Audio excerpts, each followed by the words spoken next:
Hello my fellow collectors, it's Wilhelm here with an unboxing and commentary on the ASMUS Lord of the Rings Nazgul and Steed set, in addition to the ASMUS Toys Mouth of Sauron figure. ASMUS Toys, if you're not familiar with them, is a company that's picked up the Lord of the Rings line in the last few years. ACI Toys had it before that, but they picked it up from here and are going forward with a large line of Lord of the Rings collectibles. I'm really excited the fact that they picked up the line, they're actually doing it, and they're making this dream come true for us Lord of the Rings fans. So with that in mind, let's take off the shipping boxes and see what's underneath. And here are their actual art boxes. You can see that the boxes are very well done. The Mouth of Sauron has a picture of the actual figure itself.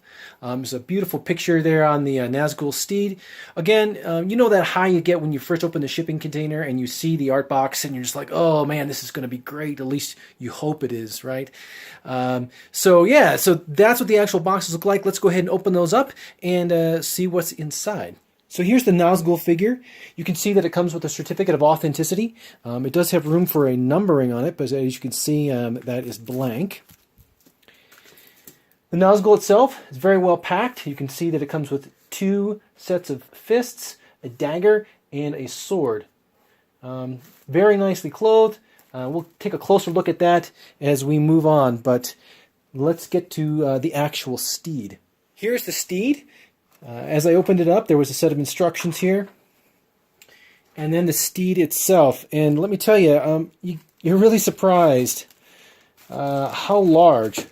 Wow, that thing is big. It's got a little bit of weathering on it. Again, I'll talk a little bit more about the figure itself, but this is you're going to see what it comes with. It comes with the base.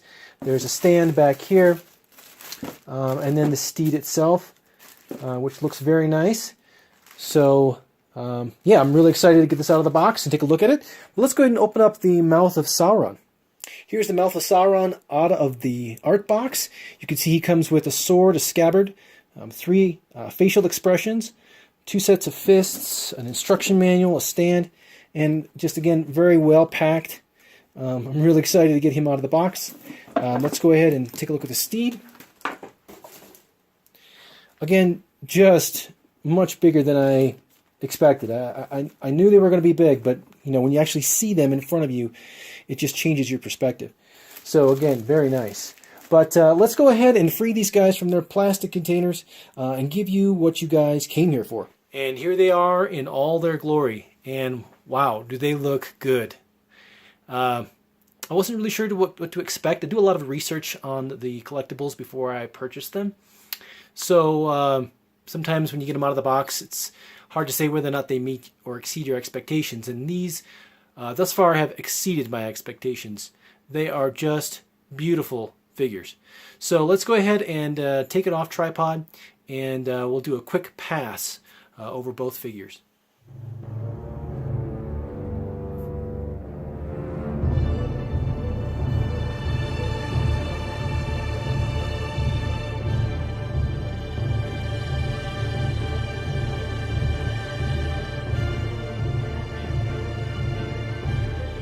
The Mouth of Sauron figure is really well done. Obviously, his best feature is his wonderful gleaming face. It is just beautiful. The armor, or the helm, is really nice. It's got these really nice runes that you can see right there. A little bit of weathering on the top. The spikes are really well done. He's got a really nice range of motion. He's got some nice threading here on the inside. His gauntlets are really well done. Some really nice detail here. His sword is metal. You can kind of see right there, if we can get it to focus on it, that it's a bit weathered. It's kind of got this nice grungy look, which is really nice. One thing I would say about him is that he's a little too clean. He doesn't have any weathering or dirt or anything like that on him that you would expect to see from one of Sauron's minions, right? Otherwise, the tailoring is really well done. The figure is really nice. Again, his joints are really nice, nice and tight. No articulation problem. He fits on the horse really nicely. The inserts that come with the figure are very nice. You can kind of see here we have a nice closed mouth version, an open mouth version, and then a sneer version here as well. Again, one of the highlights of the figure, I would say, right here are the mouths swap outs that we have. They each have a magnet at top to try to keep them in place. Though I should note that this came out when I opened, or when I tried to do my first swap out, and there was just a little magnet. It did come off, so I'm going to have to glue that back on. So do keep that in mind when you're taking a look at this figure. As nice as the figure is, the horse is even better. How cool is it to have a 1/6 scale horse? Again, it's just really impressive. So to take a look here, so the armor here is really nicely weathered. They actually did a good job with that. The sculpt on the head is very nice. It's got a nice range of motion with this nice clicking noise on the horse, so you can kind of get a feel for a tactile feel for when you're posing him. The armor is nice here, but you can kind of see this is a little disappointing. The chainmail here, it looks like this was again a kindergartner project that somebody did. A little disappointing here. But again, it's not too bad. The joints are nice. There's some nice armor on the feet. Again, everything's nice and stiff. Nice tactile reinforcement. You hear that clicking. The saddle is really well done. It has this really nice pleather feel. Good sculpting on the saddle horns and such. The spikes here on top of the armor here are very nice. I'm still disappointed in the cloth on the horse. It is, again, not weathered near enough. It should have some dirt or something on it. And you can kind of see, again, that this kind of looks like some sort of elementary school project. It'd be nice to have it a little bit more weathered. The promo pics were a little bit nicer. But again, not bad. It's something that I could probably go ahead and take care of myself. The horse tail is nice. It does feel a little Barbie-ish. The hairs are nice, though. With a little bit of touch-up, some sort of goop or something, I could get this nice and matted, and hopefully it'll look really nice. But all in all, the horse is impressive. It stands well on its own. And really no major complaints other than some of the cutting and trimming that was done. Let's take a look at the Nazgul. So, of course, it looks like a Nazgul. Just like the movie, it's really nice.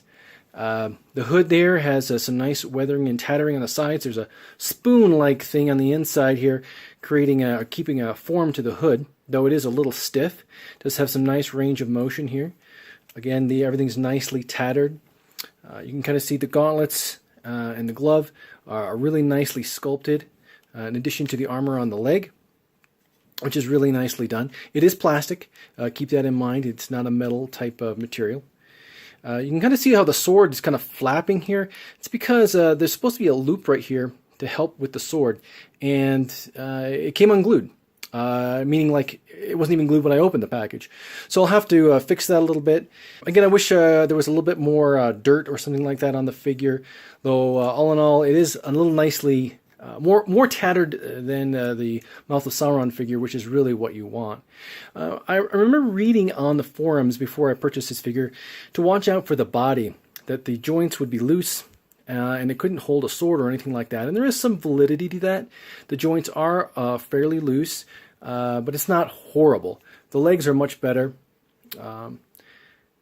But yeah, so keep in mind that when you get the figure, if it is kind of loose, that's the way these figures have been coming lately. Certainly something to watch out for. Again, unfortunate for such an expensive figure, but again, it's really nicely done. It doesn't detract from the figure when it's posed. The Nazgul horse is a little different than the Mouth of Sauron horse. It does have a felt-like material on it to simulate some sort of level of fur, which can be good or bad. The main difference here is really the head sculpt, and you can kind of see it's got this toothy grin on it, which is looks a little goofy at first, but once you get it posed, it's actually kind of cool. It's got a nice posing motion. I can go up and down, just like the Mouth of Sauron's Steed. It's got a nicely sculpted armor here on the front. And one of the features that I didn't show here when we first started is it has a light-up feature for the eyes. And look at that. It's pretty cool. It's not quite as bright in person than it is here on camera, but it gives it a really demonic look. Very nicely done, and something that I think you should definitely take advantage of if you're trying to show this off to your friends. The saddle is again nicely sculpted. The clothing here is a little bit more tattered. There's some attempt, at least, at some dirt, but again, this is a little substandard if you ask me. The stirrups are nice. They're die cast and metal. Same Barbie horse syndrome here on the tail, just needs to be matted a little bit. The joints are nice and stiff, no problems there. And you can see the hooves are nicely weathered. You can see it looks like they've been through some dirt, which is kind of nice. The Mouth of Sauron horse did not have that. I wish that the cloth around the head was a little bit more dirty, a little bit more worn. It's, again, just looks too clean to me. But really not much to complain about. One thing to keep in mind is that it doesn't stand very well on its own, which is probably why it has that stand. You can kind of see how the legs are really close together. Other videos have mentioned this. So standing on its own is a little tricky. It does stand on its own if you wiggle it a little bit, but all in all, it's not bad. Here's a look at the base. You can kind of see it's got a really nice forest floor simulation, and you could take it, it's very large, so you can kind of picture or pose the horse in a rearing or bucking mode, and we'll show that here in a little bit. So what's the final verdict on these figures? Well, I gotta tell you, I was a little hesitant to place the order, especially on the Nazgul and Steed, because of some of the negative things that I had heard. Specifically, that the horse maybe felt a little cheap, it couldn't stand very well, that the Nazgul's joints were very loose, and his feet would pop off, and some of those things are true. The Nazgul's feet did pop off. When I was working with it, his joints are very loose and became more loose to the point where he couldn't even hold his sword at one point. The Mouth of Sauron's tailoring on the horse, again, felt a little elementary and maybe not quite up to par as what you would think with a high-quality collectible. But keep in mind, you know, these are not Hot Toys. You're not going to get Hot Toys quality, but you're not paying Hot Toys prices either. You're getting really good value for your money. And once these things are posed and in place, they are impressive. If you're a Lord of the Rings fan, and you want a piece of that movie to take home that you can pose and work with and display, boy, I'd highly recommend them. All in all, again, be aware of these problems before you place your order and know what you're getting. But again, I'm going to keep them. I would recommend them, and I think they're great. So this is the very first video that I'm doing on this channel. I hope to do many more in the future. If you'd like to see those, please subscribe. I'm going to go ahead and leave you with a few pictures of some of the other ASMUS Lord of the Rings figures that I have, so you can kind of see them for comparison. So with that, this is Wilhelm signing off.